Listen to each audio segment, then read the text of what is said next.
Well, anyways, I think we're probably good now. So if you're joining us, thanks. Thanks for tuning in. This is my buddy Evan Medeiros. He's founder of Trade Risk, a financial media company he's been running for over 13 years. Evan is a full-time trader who focuses on systematic rules-based approaches to the market. Yes, he is my quant. He is my Right. quant. There it is.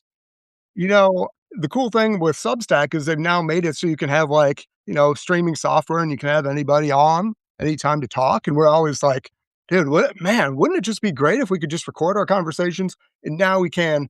So here we are. Um, and one time, every time I talk to you, I've been meaning to ask you this, like, what's the proper, like the most appropriate mindset for a quantitative trader or investor? Because sometimes you could say like, oh no, it's a hard ass mindset. Like, no, I got to follow my rules no matter what. Yeah. Or on the flip side, I kind of think of it as like, you just kind of go with the flow and like, yeah, the market's crazy. There's a lot of noise and you just kind of, my system's set up to, outperform over the long term. And I'm just whatever, go with the flow, just take whatever the system like tells me. So I was just, what do you think? Yeah. I mean, in some sense, like, I don't know how folks can deal with even just this current market environment without like highly structured like workflows or approaches. So like you can call it what you want. Like, I tend to use the word like I am a rules-based investor. I feel like when you say you're a quant, like that's just too fancy of a word. Like, sure, I guess I do quantitative, analysis and all, but like strip that away. I've got rules. I follow these rules and it keeps me out of trouble, right? Like that at the end of the day is the only thing that I've learned to survive over the past however many years I've been trading at this point. And so I think to answer your question though more concretely, like, I mean, if we think about the rules that we follow, I think you need the combination of like being able to like research like the academic stuff. Like I'll call it the academic stuff. Like you need to know how to like get clean data, build, get a database. I mean, now everybody can just talk to AI. So like I know we're in a different world, but like back in the day, you had to like do some work, you had to find good quality data, you know, you had to make sure if you're doing index back tests that you're looking at stocks that dropped out of the index, right? Like there's a lot of little holes and things that you can get trapped in. So like there's a whole like data side of this that is very important. Garbage in, garbage out. And that is a very underappreciated thing when you're talking to like your favorite AI model, because sometimes they're just sourcing from Yahoo Finance and like that data is like, yeah. So I won't go down that. No, I mean, I think it's a good point. Like secondhand, third-hand data. Yeah. Like You got that's to be very scary to be careful. dealing Yeah. with. You got to be very, very careful. I mean, look, it's great. AI helps us speed up the research process, but like, yeah, you got to double check some stuff. Like this, it's not just like set it and forget it and fire a system out into the world. Right. But like, I do think when you're building like these workflows, these rules, yes, you need that side of things. So you need like that academic, like, okay, like testing historic market regimes, looking at past data, like you get all that stuff. There's that element to it. But you also need the trader element. You need to know and live through cycles of understanding that like shit breaks, right? Like circuit breakers. Like Yeah. I have been through many times where like, you in a back test, it's like, yeah, you just sell at the open and you get out. Well, what happens when Interactive Brokers is freezing up your account and they're not opening certain stocks and you can't get out? Where is that in the back test? Like you need the practical like trader understanding like markets are fat tailed, and then you need to understand like so it's both of those things together. When you get that harmony, which I think only comes from real experience, then you can just build things that are more robust, realistic, and yeah, helpful and reliable for times like we're in Yeah. now. And like speaking of the times, start considering now like things we've never thought of before. Like, okay, what if this market is just like closed for a month? Crazy shit Yeah, like that because it's happened before. Not really in our trading careers, but like you just yeah, these before things you gotta kind crude of oil going negative like 2 years ago. right. How do you model that? Like, how do you model a commodity? Like, what? How does that work? And 100%. So like there's like a fragility, like you know, that's why I say quant is too fancy of a word, because the trading systems and the workflows that I build, they are purposely sort of naive and stupid. Like they're intentionally built that way because they need to be flexible enough to deal with anything. And I think that is another issue right now, that this new cohort of like, let's talk to the AI and data mine some beautiful equity curve, Mhm. right? Like that is extremely brittle when you just want to data mine and fit like buy sell rules to like the last 7 days of market history. Oh, yeah. Like that's not, that's not a structured thing, right? We're dealing with like these complex adaptive systems that anything can, Trump can tweet and good Lord with your model that, is data mined over this past 5 days. So the shit that I build is more just relaxed. It understands that markets can go anywhere. So when you have like the trust and the confidence and the repetitions, then it just makes following them All a right. lot more comfy. So let's put some real world application to your relaxed, Yeah. model. So, okay, what are we talking in terms of, say, tech and energy? How are we looking? Yep. So we'll talk about I'll talk about like two public models that I talk a lot about, and I have data and we can look at all the actual trades from it. But my long-term kind of all-weather portfolio, Galahad is what it's called. So tech, let's start there. QQQ. Galahad was long QQQ since May of 2025. And it finally got an exit signal to get out of that position couple weeks ago, 10 days. I don't know what the exact, I could find the exact date, but about 2 weeks ago, 10 days ago, something like Mhm. that. So it no longer has a position in the NASDAQ 100. Now, that particular model is slow. It's basically like a trend following model. So it's just trying to capture the big swings up in the market and step aside when things get dicey. Things have gotten dicey. Right. So that model is out. It had been in the QQQ for 10 months and it's gone. So we don't like Qs at this point, basically. That's our outlook. And so it's as simple as that. It's gone from the portfolio. Now, I'll give you another trend position it is still currently holding, which is interesting, and that's gold. Gold Ooh. has had, yeah, it has had tremendous, and this is like an important lesson too, because we are still in a gold position here after gold has suffered, what is it, a 20-ish, 22% drawdown from Jesus, its highs? 5,600 to, yeah, to 4,000. That's, Didn't ooh. feel good. Didn't feel good. I can tell you that much, but we're still in it because, I mean, if you zoom out and you zoom out far enough, it's still in a pretty mega uptrend. Now, that might have been the top, and we might very well get stopped out. Our exit point's probably not that much further than where the lows were made. So, like, we will be out of this if it doesn't get its act together. But again, we've been in gold for a couple of years, very oversized position. And so there is a discipline that is required, because it's not just because we have rules and we have a process doesn't mean it's easy, because I had to Right. see our gold position is 50% of the account. It's 50%. So when that thing draws down 21%, you feel it. You're in a 10% drawdown in your equity just on that one position alone.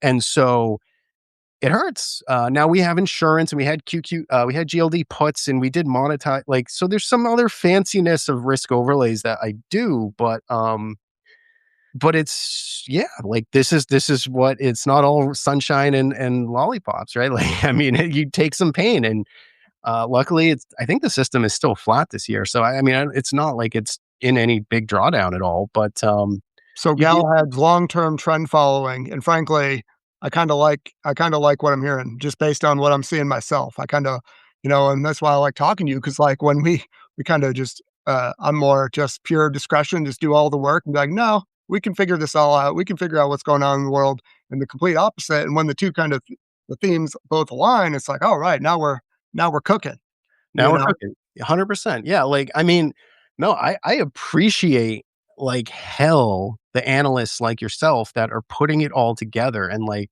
putting the puzzle together and getting conviction from the data, from the market itself. Like I love that. And my approach is just like, man, like I'm going to take it from the other angle and just I'm fine if I'm in a little bit later. I'm fine if I'm out a little too late as well. Like, and I'm just trying to catch the meat of the move and essentially just you're trying to minimize mistakes. That's what Yeah. rules-based trading is. Like, you're never gonna see me take, well, knock on wood, let's hope not. Like, I'm just not gonna take some massive L on any position, or I'm not gonna be stubborn, or like it solves a lot of that stuff. Doesn't mean I'm the smartest or I'm gonna be in the right stuff at all times, but like I'm hopefully out of, again, removing like the Yeah. worst kind of situations. It So that doesn't matter what kind of trader you are, you just yeah, that's the goal, avoid the that's it. big losses, just That's it. avoid the big fuck ups. That's why you gotta put a Yep, max, drawdown loss. You gotta just decide what your number is and be like, "Okay, okay, is it 20% for, like, your favorite idea?" Even if everything shit hits the fan, like, there's gotta be a number, and that's 100%. it's up to you, but, the one thing I've been thinking about over the last few months especially is just, we've had the different waves of this bull market run. It was Yeah. tech earlier, and now it's energy where they go so vertical, and I've been struggling with, like, okay, what's the appropriate kinda trailing stop zone on these moves where everything the semis and the memory, they're going up, hundreds of percent in a row, and I've thought about things like, okay, obviously, like, as long as the 50-day moving average is rising, that's a good one, or maybe if you do, like, a daily RSI in the 45, 50, as long as that kind of floor holds, that's good, but I was just wondering how you think about that. Yeah, I think ultimately, I mean, like you said, like we all have to figure out what's right for our kind of temperament and what we're trying to achieve here. Time So frame, yeah. for the Galahad, like for this long-term thing I just talked about, I mean, you see gold, I'm still in. And that is down 21% from its highs and we're still in it, right? But this is a long-term trend following model. That's what you're signing up for if you're going to participate in something like that. So you need to have those expectations in mind. Now, most people don't want to sit through a 20% or 25 or 30% drawdown of anything. I get it. And so that model, it's intentionally loose because it doesn't want to have to get out every 6% pullback. You know what I mean? Like it's not trying to like catch every wiggle and every swing. It's trying to capture the big broad trend. So that's Galahad. Let's circle to our more momentum. This is probably where more of the degen crowd perks up. But like You yeah, that's right. So now we have our other model, which I call Quant Rockets, which is intentionally called that because it trades the high beta, fast moving, like rip your face off types of stocks. That model is classic swing trading in the sense of like you're trying to capture the next couple of weeks of a stock or something, somewhere in that zone. That those stops are intentionally tighter and it's more momentum driven. So for those types of names, we still, believe it or not, in this terrible market environment, have a lot of stocks that are showing up on this list, and we can walk through them later. But um, those stops are much tighter, probably not that tight for most people, but 10 to 12%. 12% is probably an average stop loss, something like that. And these are faster moving names, so that's actually not that tight when you think about how fast some of the gonna say, I'm ATS. pretty sure that was this morning, like, I don't That's know. exactly. Yeah, right? Like totally. So those stops are pretty tight. Now I have some clever ways of kind of smoothing the noise so you're not like getting whipped out on every like low tick. Mhm. So there's like some cleanup that happens, but like generally speaking, um, I think with stops, what people have to realize is no matter what you're trading, even if it's not trend or breakouts or momentum, even if you're a mean reversion, like whatever you're doing, you need logical exit points that invalidate the reason why you're getting in. Like that ultimately is like you need to match what's the opposite of why you got in. If you got in for a certain reason, momentum or a breakout or a momentum or a cross of a moving average, great. So now you have that as your entry rule. What is the logical associated exit rule that invalidates the reason you got in? Like, and then Love and that. that's what you kind of got to think of. And you can't just pick things. Like it does have to be, there does have to be some rhyme and, it needs to kind of work. But that's the way I kind of think of it. So for this shorter term momentum, when does momentum weaken? Like what is, so if I'm getting in because momentum's picking up on the upside, when does momentum weaken enough that I'm like, okay, the sellers are back in control. I need to get out. Like that's essentially the question I'm trying to ask myself with this shorter term swing trading system. Yeah, I think it's a lot better done with rules on that shorter term than with trying to pick out a momentum divergence. I had recently, cut a nice trade in, like, Century Aluminum, but then you had this big, nasty bearish divergence. You're like, "Alright, it's time to sell into the strength," and then, "Oh, nope, actually, aluminum plants are getting blown up in the war, and now, new highs," and it's like, "Oh, shit." Yeah, I need to have like the plan ahead of time. I need to know what the heck things like. It's so hard to put all the pieces of the puzzle together day Oh, after day. It's exhausting. I just don't know. I you mean, just you need wear a an Trump Platinum Plus yeah, membership where you give him $5,000,000, I guess. Truth Social, all the alerts on, like be buddy with Baron. Like I don't know. There's a lot of tricks to Ooh. get on the inside. Well, I think with that, we might as well get into it. The market right now, I did throw a small little chart deck together here. All right. First Love up, getting chart. this is Oh yeah. my favorite game. Hold on, do we got it? Can you see Oh, it? we got it. I see it. Okay, my favorite game in the market, top or not a top. We've got biotech XBI. I know Ooh, we talked about this last time. yeah. Boy, I'll tell you what, biotech was seeing plenty of distribution earlier in the year. Now we've got like half a year of this nearly. And then just this week, look at this little ripper here, man. So it's interesting. IBB and then like your Dow Biotech and some of these other biotech indices really sold off a lot more, but this one didn't. So I have to ask, top or not a top, XBI? I love it. I say not a top, and I am so biased because this is one of the areas of the market that I mean, so we talked a lot about trading. This is kind of an area where I'm trying to like be more of a investor is way too strong of a word, but a position trade in this. I feel like there are tailwinds in this sector. Um, so I am long XBI. There's been a lot, I think, with this recent surge. There's just been a ton of takeovers here. That's really what's been fueling this, I think, True. and takeovers to premiums too. There was like a 50% takeout premium the other night, and yeah, I am surprised. Honestly, though, I did want the breakdown because I wanted to build a position in a bigger sense. I have a small position here, um, kind of a starter position. So for me, I mean, I'm not going to get excited here. I'm pretty sure this probably fails at highs and maybe chops longer, but I like it. And I think you're on the other side. Are you not? Or are you? Well, until yesterday, I was 'cause it's like, well, you get back through because this 50-day moving average, bang, twice Yeah, resistance and then just right through, and it's just right like, there. okay, it's interesting. We've seen a lot of damage, a lot of, potential candidates really broke down over the last few months here, and so the damage was picking up in the chart book, so I was pretty much leaning Yeah, bearish, but now the selling has gotten so much that some of these leaders are back around the 200-day moving average in key areas, and, like, there's, like, health services, genomics testing, yeah, like Natera at a really awesome spot in an uptrend, and Insmed yeah. INSM, something like that. Just a lot of these leaders, and then some of the names that were like fake breakouts, they're actually now back at the bottom of their range and trying to like show some positive divergence there. And it's just like maybe it's just we've seen enough. So Yeah, it's an interesting one. I also, I've been meaning, one of the things I was wrestling with was XBI versus IBB, like, because they're both kind of two giants of just ETFs, just because I was trying to figure out what the right exposure is. And so I've been doing a lot of ratio chart looking at like XBI over IBB mhm. and just I'm trying to get a sense of, because I mean, I understand the XBI though is just more kind of the equal weight, smaller kind of company. IBB, I think, is more heavy on the big mega biotechs. So XBI is leading right now. I think that's a good sign on risk too for the space. But IBB notably is a little bit sluggish. So I don't know. But anyway, yes, I like, It's a very interesting dynamic, and I'm it not is. sure.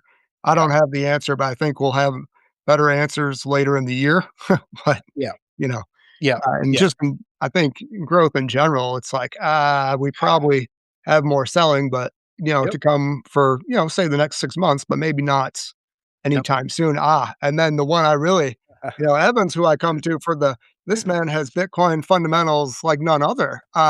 So I'm very curious about this bot economy. They're talking, oh, the AI agents, they're just going to have their own economy. They're going to get rid of the humans, and the bots are just going to have their own things like crypto. And it's very clear that crypto is just software money at this point. So we've got a few of these names here. There's Figure Technology Solutions, which is like, I guess, a blockchain marketplace for loans. And then there's stable coin issuer Circle. And then we've even got like a bank that's all in on tokenization, Northern Trust. And I was just, I don't know if any of these are familiar to you, just shoot your shot on whatever. So Circle, I don't have a strong opinion on. I don't love the company per se. I feel like, yeah, this. I feel like it's a bit of a commodity on that layer. I mean, a lot of this stuff is going to be, kind of commoditized, but I think Circle, yes, will do well, especially if interest rates go up, because ironically, they're going to capture a little bit more of that spread too of all of the stablecoin issuance. They're parking in T bills for the most part. So they're just going to earn more interest on deposits, let's call it. And I think that just naturally is potentially, just something that's good for them. But Circle doesn't fully excite me yet. I haven't spent a lot of time to see what other new initiatives they are. You mentioned Figure. I love Figure. Yeah, I Love love this little Figure. fake breakdown at 30. Yes. And Yep. because people hate software so much, you're just getting all day to Oh, yeah. I love Figure. I love this company. I do want to own it. I don't think I own any right now, or I might have some puts sold, some cash secured puts sold on it, in one account. But I like the prospects of this company. Michael Cagney, he's the CEO. He's, I guess, chairman, but he's the founder. He also co-founded with SoFi. Super bright. He understands the ethos of crypto, and he knows intimately like TradFi. Like, I think he's a killer CEO. He's probably the best CEO for like fintech in this space. But he's got a hard road. He is like coming. So Figure's an interesting one. There's lots of different business angles. The biggest profit moneymaker for them right now is tokenized HELOCs. So what? if you want a HELOC, if you want to take equity out of your home, Figure has probably one of the best lowest rates you could borrow on your home equity right now, and it's all natively done on the blockchain. So there is no like standard paperwork like stamping and faxing of like approvals and credit scores and all that. Like everything lives on chain, and they actually developed and got regulated a whole digital like repository for making this happen. And they're making a lot of money. And the beauty of Figure too is that they are actually allowing through DeFi anyone, but it's mostly Wall Street, but like anyone can come and participate in the HELOCs. So you and I can go get some stable coin, Mhm. put it onto Figure, and then we can collect an 8%. Like we can essentially be the lender of people's HELOCs. And we Ooh. know what the credit score generally is for all these people. It's diverse across all different houses. It's a pretty cool product. Like that's their current like Swiss Army knife thing that they're building out. They've proved concept. You can look to see how many loans they're originating. Everything's great. Interest rates obviously going up in housing market now. That's going to put a little bit of a damper on, maybe profitability here, but they have bigger initiatives. They are looking to they have already tokenized their equity. So now one of the cool things you can do is if you have Figure stock, you could take ownership of the tokenized version of it. And you may ask, like, well, what the hell's the benefit of that? One of the cool things that you can do with it is instead of your broker getting all of the borrowed short interest lending interest on your shares, you can set your own rate and you can actually see your shares get lended out and you can collect, you can set like, I'll let you borrow these shares for 6% or 7% or 8%, and you can actually collect that money, which I think is really cool. And then there's some other applications. So I could go on and on. There's like a handful of things they're building out. I like this company a lot, but I do think you need to be patient with it. This chart, yes, it did have a failed breakdown. IPO lockup just came through, so you might have some selling pressure coming through that. I like that it's holding over 30, but I want to see it really move. Right. You Yeah. know, I want to see it start Take to some trend time. and yeah. So it could just be in a penalty. And you know, this market hates anything financials and credit, and that's all scary shit. And then throw blockchain into it. Like, who knows? This thing could trade down to like 15, but Yes, I think it's a long-term winner. they said private credit too many times on their conference call. I'm pretty sure the AIs are like, That's sell right. that shit." 100%. So Um, I like but it. no, actually, like, yeah, when you say it, no, that actually, they're like, "Oh, well, no, the blockchain is gonna democratize everything." This actually might be the first time I've like, "Oh, okay, this is kinda interesting." So, Real application. They are one of, if you actually go to like CoinGecko and you look at like the biggest cryptocurrencies, Figure HELOC is like the ninth biggest cryptocurrency in the world. It's what? and it's all just it's literally just their tokenized HELOCs. It's everybody taking out loans. It's like a full product market crushing fit. And I think this is a sleeper that not many people like appreciate, but again, I don't think the path is easy higher. Like No, I think there's, but not but in but this but not in this backdrop. there's early, yeah, there's exactly not in this backdrop. That's the problem. So when risk starts to get, happy feet again, especially around crypto and credit, so maybe 6 months from now, like pay attention to it. That's what I'd say.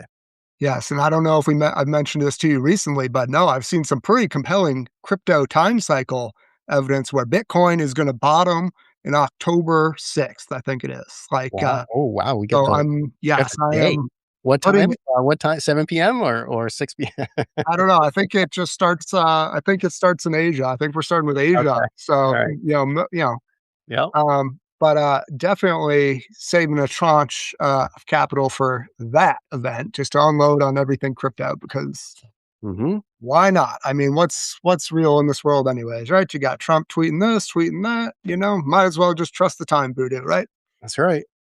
But yeah, no, interesting there. And that's definitely going to be top of my list. And they should hook you up with something, man. That was a real nice pitch. Probably the best. I mean, you should go on financial television with that Get pitch. But getting anyways, on their investor relations, yeah. yeah, freaking this other one is Northern Trust. And, Mm. the banks, the regionals, they've all been sold off pretty hard here. But damn, that was a real nice little breakout holding here. And their whole whole shtick is to like tokenize everything. And it's like, what does that mean? Who cares? Right. Who knows? Just it's coming. Yeah. Whatever. Yeah. But Yeah, this one's interesting. I haven't spent, like, really any time on Northern Trust, so yeah, all good. I was just gonna throw it in there because any other kind of bot economy type of plays, I've been getting freaking spammed to death. I know Fastly has just been going crazy. The network services types of plays.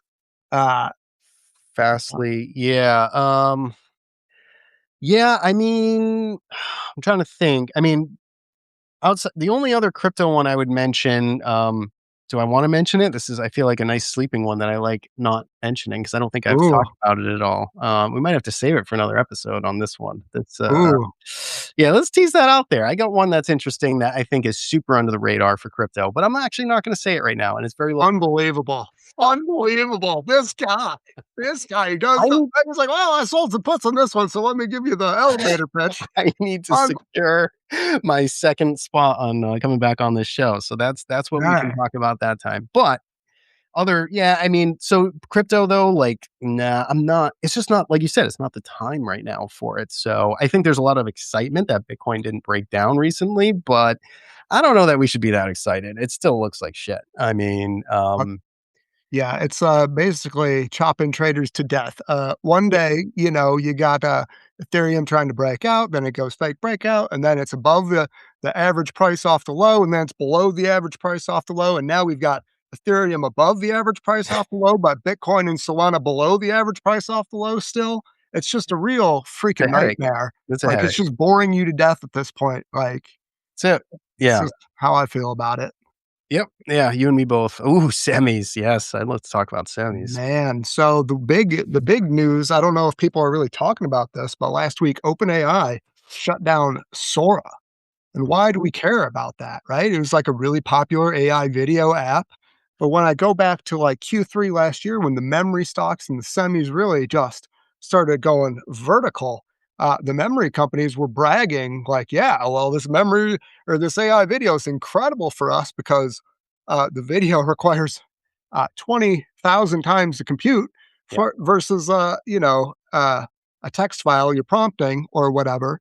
And now they're kind of pivoting on that. So it's very interesting because you had the little top here at a key extension Fibonacci level, and then a bearish consolidation breakdown. And then look at today, my God, this little 11% just off the little short squeeze here. And it's just like Uh-huh. interesting. So any thoughts on the shutting down Sora? Because I have more, but I was just gonna Yeah, I mean, they're just trying to I mean, they're chasing Anthropic. They are losing, I saw different reports on how much money they were losing per day on Sora, which all makes sense. Um, I think they're gearing up for roadshow, not yet, but like they're gonna want to IPO soon. They're gonna get all their ducks in a row. They're gonna go after the low-hanging fruit on revenue. I think they have to just make those cleanup moves. So yeah, I mean, Sora was cute. They canceled their Disney partnership or like mm, whatever that IP arrangement was with Disney characters and Sora. So like, yeah, they're moving quick. I actually don't blame them for that. I think it makes sense, but semis in general, yeah, I wanted, me like everyone else. I was hoping for more of a puke, which I think we can still get in this market, but like I wanted semis cheaper. I wanted to buy semis, but cheaper, not at the current prices. So I was a little disappointed. We already got this 7% snapback, but I'm not chasing it here. The chart still looks like potential topping like it's a potential topping pattern, but I do think there's fundamentally a bid for semis in this new world. But just for might sure. be 30% below highs or 40%, whatever that is. Yeah, and I've just been thinking a lot. There's so much everyone's trying to trade and everyone's using leverage, and it's just kind of like probably just not going to work out for anyone. You're just going to have to Yep. be patient and not use leverage. And that's probably, it's just like, kind of feels like where we're at. It's like, okay, you did get the nice little breakdown of this key 7,500 up, snap back. Is it just a squeeze? Is it Yep. not? We'll just let it be. And then here's XLK. I was looking at this guy, Yeah. another clean breakdown, but so far just a back test. Can it keep squeezing? I don't know. I think people are like excited to like reduce tech and pivot into other areas, but doesn't mean it's not going to rip. Yeah, it's tricky. I mean, the chart, I don't know. I mean, that chart still looks very ominous. Like, I mean, God, Oh, that's one that you could look back on and be like, wow, that top was so obvious. hmm. So yeah, I don't think you need to be in a hurry here on any of this stuff. I just No, don't. I mean, look, is there a world where like we V shape out of here? Yeah, sure, there is, but I wouldn't put a high probability on it. So yeah, that's kind of the way I'm looking at it. and then the last one, Oh which man, you which I hiccup. was gonna, I've been using this Ion Q or Yeah. Ionic or whoever they are. It's basically been the worst stock in the market. So when I was like, a week ago, I'm like, all right, how are we going to know the growth selling is done? And I was thinking, damn, this 18 to 20 ish zone kind of really stands out for like maybe a bottom coming in. But, even just now, it's just a real interesting kind of level. You had that little breakdown around 30 and now the back test and reversal today. Just an interesting one to keep an eye on because clearly like they just can't wait to get out of this thing like on any Yeah. bounce or rip. Yeah, that reminds me so much of I might have one that's worse, and it's Oklo. Do you remember Ooh, Oklo? OKLO, when they SMRs were everybody couldn't get enough of them. Nuclear, these small modular reactors were just going to save all of our energy issues. Oh boy, And look at this thing. I mean, this is 75+% off of highs. pretty impressive. Pretty It impressive. it is, and there's a handful of these, there's a handful of other tickers that are all down like this, but it Ooh, looks just like, SMR. yeah, looks just like, IONQ. Um, it's all the same pain trade, frankly. Retail excitement largely, kind of profitless 2029 or 2030 numbers, like really reaching out for growth, and like this just isn't the environment for it. But you're right.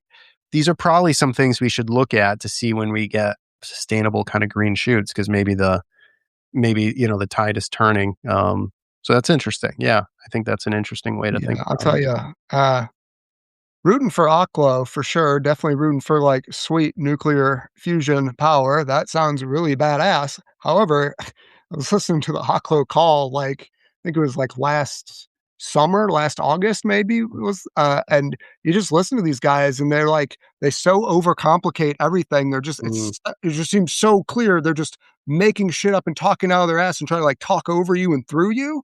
And it's like I'm not sure these people have any goddamn idea what they're talking about. yeah, You yeah. know? So, That's another. Is he just an investor, but Sam Altman, or is yeah, he like? Altman, yeah. I don't know Uh, if he had a higher, did he co-found that, or I don't know what, but, it does feel like it would be fascinating to see what OpenAI would be trading at in this environment right now. Wouldn't it be cool? Like, this is the ooh, thing I do wish that we had a public ticker for. I mean, I guess we can look at Microsoft. don't you That's worry, it's all gonna be in there soon enough, but earlier this quarter, they asked, Quanta Services are doing a lot of the, data center construction, power construction around that, and they're like, "So what's going on? Is this AI bullshit? Is it real?" And they're like, "Well," the CEO just his guidepost was like, "Well, it could be half bullshit, but if the numbers were half bullshit, it would still be the largest US infrastructure project ever." And it's like, "Okay, is that a good thing or a bad right. I'm not sure, like, it's Yeah, like, "Wait a minute, did you just say the numbers are double what they actually probably are?" right. A small margin of error. Yeah, I mean, look at this thing though. It's just been on an absolute, it hasn't broken anything, right? Like, it's still Yeah, strong as hell. years into the rally, it's just like, yeah, nice little generational breakout there, just Yeah. beautiful industry, great time to be an electrician. But Yes. no, the flip side of this Sora thing is like, okay, wait a minute. Yeah, they're done hemorrhaging cash. Like, Mhm. does that now mean we should look into their valuation popping back up and maybe like some of this carnage? Because I think it was all kind of correlated to like, yeah, no, we need all this, we need all these data centers, all this compute, and then we're just going to torch capital with it. And that's why like tied into Oracle. I'm not sure, but like, man, Microsoft down here, it's like, okay, 200-week moving average, old lows, big decline. People kind of hate it, not a great technical setup here, no divergence or anything on this low, just oversold. Tech's probably still gonna be sold, but, does make you wonder. It does. Yeah, I'll admit that I took a very small dip into the Mag 7, at, the MAGS ETF, just because 'cause I'm lazy and didn't wanna go through the, Mm, individual purchasing, but I did make a very small purchase. It was, like, the only thing I'm still holding on to at basically last Friday's close, so, pretty much towards the lows. I originally did not want Microsoft, and I did not want Meta, and I didn't really want Amazon, and I don't really want Tesla. Like, I was really kinda like, I was looking at NVIDIA, I was looking at Apple. I do think they're sort of kinda standing alone, in my head anyway. But after Microsoft has gotten so crushed now, 30%, absolutely could go further. The chart looks like terrible. Meta too, terrible. Um, I was like, well, maybe the market's discounted those two in particular enough, and maybe I'll just opt for the mags. So I have like I did a very small starter, like 1% position in MAGS. I still have it. Yeah, I think the Mag 7 are interesting. I don't know. I think I don't they're probably market performs. Um, I don't know that they're gonna come back as like these big darlings. 20% pullback is just where I started my buy. That was the very simple arithmetic. Give me a 20% correction in the Mag 7. I'll start something there and just kind of sit on it. And so, yeah, you know, I might hold this for, whatever, days, or it could be a long-term thing. I don't know. But for now, I'm just kind of hanging with it. It's the only real good dip buy that I did prior to the last 2 days. Yeah. Um, Well, it's the sentiment time to buy it for sure, I would say. The question that becomes a problem in time is like, okay, right. are the Nvidia sales for real? Is that growth going to continue? Maybe not, maybe not. And then also global cash register. Like it's just Hmm. Hmm. we've got all the signs there that it's the global cash register, even relative to like S&P 500. Oh yeah, and the IRGC is trying to blow up, Yeah. Microsoft servers Yeah. in the Middle East and all that type of fun stuff. There's all of that. Yep. But yeah, I mean, you can make a good argument for mags if it continues from here, sure. But Yeah, maybe, maybe. Yeah, I don't know. I'm not living or dying by this. There's a big nasty gap around May or June that could probably go get filled too, and that would be about a 35 some odd percent correction. So like, I mean, but that's in all the markets really. You could look at yeah, Qs too, SPY. I think they all have open gap ups from that tariff coming out of the tariff side. But yeah, I don't know. Mags are just hard. I mean, they're but anyway, yeah, sentiment was negative enough, and the Meta and the Microsoft was like, okay, like let's start something here. Um, yeah. Let's get back above the 200-day moving average before we get too confident about yeah, anything. I would say totally. that's my kind of. But the real interesting thing that's popping up is now all of a sudden, like you can say whatever about the noise around the end of the quarter and the headlines and this and that, and Trump's got a speech tonight. But like the thing that really stands out is like there are divergences popping up, like really short term in a lot of cases. But man, I look Affirm was one example. Check this RSI out. It's like it's been halved since the beginning of the year now.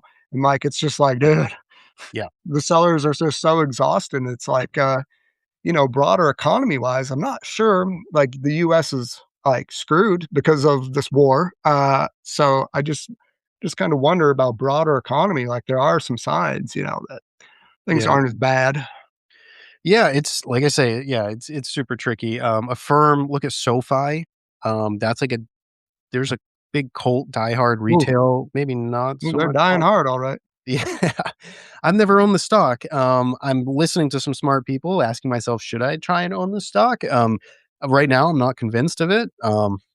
But it's in a 50 plus percent drawdown. It's a very profitable company. I mean, they are still growing and reinvesting. The CEO just open market purchased a bunch of shares. So SoFi is like kind of interesting, but I've never owned the company, so I'm it's a place I'm spending some time thinking about. But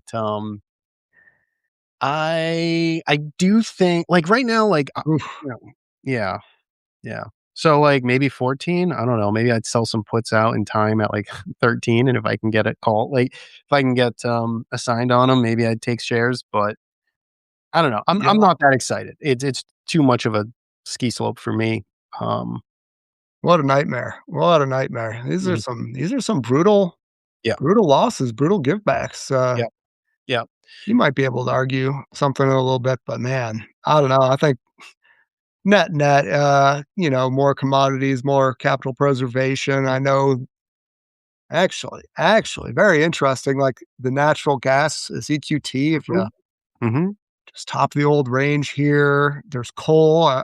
Apparently we're gonna need coal, but apparently not. I don't know, back to this prior breakout, and it's just like, Well, I don't know, is it a global depression or not? I can't yeah, tell. can't make sense of it.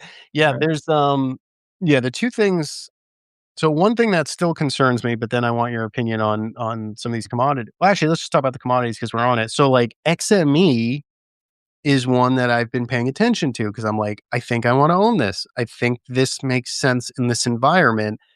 And then I was also looking at COPX. I don't Mm, know if you've looked at that one. copper, yeah, yeah. It's copper. They're basically the same exact chart though. I mean, you can like put correlations and like look back over time. They trade identical, even though technically XME is steel heavy. I mean, copper is more just like, Freeport and a handful of other copper guys. But again, this feels like the dips that make sense for this type of commodity potential bull market, stagflation, this regime that we could be finding ourselves in. The charts are like, I mean, look at this chart. I mean, it did break out, it ran, it's pulling back. Kind of interesting, would you say, or is this not your cup of tea? So a couple weeks ago, a couple Mondays ago, put some positions on in your valet, Okay. and freaking I had CMC, which is Mhm. like steel over in Europe, and then Aero Copper. Check this long-term chart out. Look at Yeah. that little No. 25, 24 area. Got the sweet back test. All I'll tell right. you what, and it hasn't looked back. So So you're in this trade then. The COPX is effectively you're in yeah, it. I yeah, mean, Aero's part of it, but yeah, we'll see. Volume, not a right. bunch of accumulation, but you're not going to argue with the broader uptrend yet. Just kind of seeing what happens because if the war picks up, I would say these Belt and Road type of countries, they've been trying to like, no, no, no, we want more money for the metals. Screw Yeah. you guys. We know you want it for your data centers or Right. whatever. And so What is your take on silver, just the commodity? Would you put that in a portfolio or own the rock, own bricks of it, yeah. Yeah. hide it away, and just Yeah. forget about it. Yeah. Uh, It's crazy. I yeah, mean, it's going to 700 someday. God knows when. God right. knows when. But yeah, this thing's going to 700 eventually. So easy one to just own and Yeah. forget about and not stress out over. There's a system for you. Yeah. Just I take it like or it. leave it. I like it. Yeah. I mean, I guess like yeah, I think the market's in a hard yeah, it's just it's a trader's market, it really is. I mean, it's never been a better time to be agile, I think, and be able to understand and navigate price action because I do think we're in, at the very least, just chop for a long time. Even if we don't go straight down, we're not going straight up. I think it just could be a lot of just, slogging through, the next few months is probably more so my base case. Um, I don't even I mean, HYG, I mean, that's not getting its act together, high yield, and then I know that spills over to, like, the, private credit stuff, but, like, I don't know, it's not even rebounding that much today. I mean, it's kinda stuck in the mud a little bit. I know Right. it's yeah, so, like, I posted earlier on social that, like, if you felt like you had too much risk last week as the markets were, rolling over and puking, um, use this as an opportunity to rebalance and get right sized on things because, I think it's kind of a sell the rip, buy the dip potential market here. Like, I think you just have to be active and tactical, or you just don't participate and you wait until, the times are clearer. Like, depends on how much you want to bang your head against the desk. But, like, For sure. there's I think just mixed signals. yeah, I think this JNK or high yield, whatever in general, Hmm. very interesting. Yeah. Private equity, my God, they're trying to prop this thing back up and flip Yeah. it and just be like, "What? There's no problem here. Forget about it, everyone." Nice divergence there. The sellers are exhausted. The gates are up. You're not getting your money back. Get over it. Get over it. The money's not coming back to you. You've already lost. So no, but stuff like this JNK here, it's like, huh, nice little divergence. Nice little divergence. We'll see if there's any sign of follow through you Yeah. know, but just so many just very short term kind of divergences like this where it's just There like, are. okay, Yeah. everyone's bearish and has sold, but like, part of this might just be like, yeah, it's a more inflationary environment. And guess what? You're still paying higher prices for this or that or whatever, right? Like, True. Yeah. you Exactly know, right. Yeah. No, I think that's spot on. I think it is a tricky market out there, but, there is opportunity for those that are getting after it, I suppose, but, Yeah, I'm trying to just, yeah, hold higher cash, do a little bit less, picking some spots, but all pretty small position size. Yeah, I mean, Oh, there's it's one more chart I was gonna show you. I don't know if I have it on here. I might not have it on here. It's, small cap value versus growth, oh, yeah. and oh my god, I have 10 of these charts, so that's not Yeah. great. Anyways, so very interesting. The small cap growth versus value kinda flashed a little bit of a divergence. There was a little divergence here in was it 2021, early Mhm. 2021 too, where you have the low and then a little bit of a divergence. People got all bearish about the growth and the everything, and then it comes back and stalls out for a few months, and then it just pukes over again. And that could be like the type of situation here. Apparently, I haven't seen all of the data, but it sounds like some of the positioning data is kind of like very lopsided at the moment. So hence Mhm. the squeeze and all that. So perhaps that's what we have going on here. It takes a little bit and then you're right, and it's just your guess what? Your leverage is gonna implode in your face, and Yeah. then congratulations, Yep. you're right, but oh well. Yeah, yeah, 100%. I like this chart, and yeah, I mean, you know, part of, I think, what makes this so difficult is what everybody wants is like the good puke and flush and like the turnaround story. And yes, that would be nice. Those are very wonderful when those opportunities present themselves. But I think the worst, most painful market is like market down, vol down, where your hedges aren't working, like you just don't get the puke and you take the stairs down in the market. That's what we've pretty much gotten. I mean, I guess Thursday last week, Friday, you got a little bit of, kind of puke, but I think that's the more painful situation. Like Mhm. chop, pain, market down, vol down for the next few months, really just piss off everybody. That's a hard market. Great market for day trading and tactical, but that's probably how I'm seeing things, to be honest. I don't, yeah, Yeah, I pretty don't know. much pretty similar here, but hey, who knows? But, Yeah. dude, thanks for coming on here and doing this with me. Hey, man, look at this. You got this nice new logo in the top left. Like we're prospering over here at the We're Rotation. doing it, we're doing it. AI Nice. does some things right, I'll tell you. Thanks for having me, man. It's always fun to chat, chop it up, and hang out. For sure, but, yeah, I'll throw your links, on the Cool, page of man. this video, but, any last words for the folks?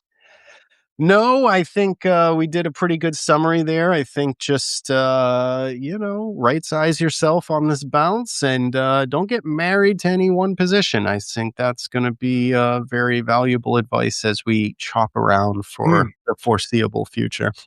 Awesome. Well, true that. And hey, thanks everyone for tuning in. And if you like the video, do me a favor and like the video. Shout out Evan on Twitter, on wherever. Are you still on Twitter? Are you on Twitter? Yeah, I'm probably there. Yeah, you can find me on Twitter, All right, anywhere, website, YouTube, all the fun stuff. we'll get all the links in the description. And thanks for tuning in, everyone. And y'all have a great day. See ya.